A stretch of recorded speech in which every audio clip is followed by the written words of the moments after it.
KSB ഓഫീസിൽ സുദർശനാണ്, പറഞ്ഞോളൂ. നമ്മളൊരു 3 പ്രാവശ്യം ഇപ്പം അങ്ങോട്ട് വിളിച്ചായിരുന്നു. ഇമ്പോർട്ടൻ്റ് ആയിരുന്നു. ഇമ്പോർട്ടൻ്റ് ആണ്. മോനെ ഒരു 35 പ്രാവശ്യം വിളിച്ചാലേ നമുക്കത് അറിയാൻ പറ്റും ഇമ്പോർട്ടൻ്റ് ആണ്. എവിടെയാണ് സ്ഥലം? എവിടെയാണ്? ഞങ്ങൾ വരുന്നത് പട്ടാമ്പി അമ്പലത്തിന്. ഏത് കൃഷ്ണൻ്റെ അമ്പലമാണോ ശിവൻ്റെ അമ്പലമാണോ? കൃഷ്ണ അമ്പലം. ഇപ്പം തന്നെ വരും കേട്ടോ, ജോസ് സാർ വരും കേട്ടോ. അല്ല, ശിവൻ്റെ അമ്പലമാണെങ്കിൽ സതീശൻ സാർ വരും. ഒന്ന് കുളിക്കണ ആവശ്യമുള്ളൂ, ഒന്ന് ഉറങ്ങിയിട്ട് വരും കേട്ടോ. പോടാ പോടാ പോടാ പോടാ പോടാ പോടാ പോടാ.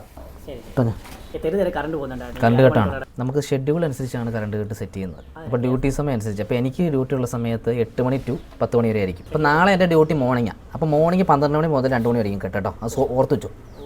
അങ്ങനെ ഷെഡ്യൂൾ അനുസരിച്ച് നമ്മളത് ഫിക്സ് വെച്ചേക്കാം. ഞാൻ സ്വിച്ച് ഇട്ടാൽ മാത്രമേ കറണ്ട് അങ്ങോട്ട് പോകത്തുള്ളൂ. ഷെഡ്യൂൾ ചെയ്തേക്കാം കേട്ടോ. ഷെഡ്യൂൾ ചെയ്തേക്കാം. ഇതുണ്ടോ? ഓക്കെ മതി. ഹലോ സാറേ, പെട്ടെന്ന് നമുക്ക് ഐഡിയ കിട്ടും. ഇവിടേക്ക് തെറിയ PC കോളേജ് കാണാം. ഹലോ നമ്മുടെ ഒരു സർജറിക്ക് ഒരാളെ നമ്മുടെ സുഹൃത്തിനെ കയറ്റിയിരിക്കുകയാണ്. പൈസ മാത്രം അടഞ്ഞു വെക്കില്ലേ? സാർ ഇവിടെ ഇപ്പോൾ അത്യാവശ്യം എന്ന് പറഞ്ഞാൽ കറണ്ടാണ് ഞങ്ങൾക്ക് വേണ്ടത്. ഇവിടെ കറണ്ട് ഇല്ലാത്തതുകൊണ്ട് ഒരു ഓപ്പറേഷൻ്റെ ടൈം ഇങ്ങനെ ഡിലേ ആയിട്ട്. അത് ഉടനെ വിടാം. കാരണം വെച്ച് കഴിഞ്ഞാൽ നിങ്ങൾ കാര്യം ചെയ്യും, തൽക്കാലം സർജറി ഒന്ന് മാറ്റി വയ്ക്കാൻ നോക്ക്. ആര് ഡോക്ടർ ആരാ സർജറി ചെയ്യുന്നത്? ഡോക്ടർ ശിവകുമാർ സാറാണോ? ഞാൻ പറഞ്ഞു പറ, സുദർശൻ പറഞ്ഞു പറ. സുദർശൻ സർജറി മാറ്റി വയ്ക്കും കേട്ടോ. ഇപ്പോൾ പോസ്റ്റ് ഇപ്പോൾ ശരിയാക്കുന്നേ ഉള്ളൂ. ഇനി സർജറി മാറ്റി വയ്ക്കാൻ പറ കേട്ടോ. അതെ സർജറി മാറ്റി വയ്ക്കാൻ പറ.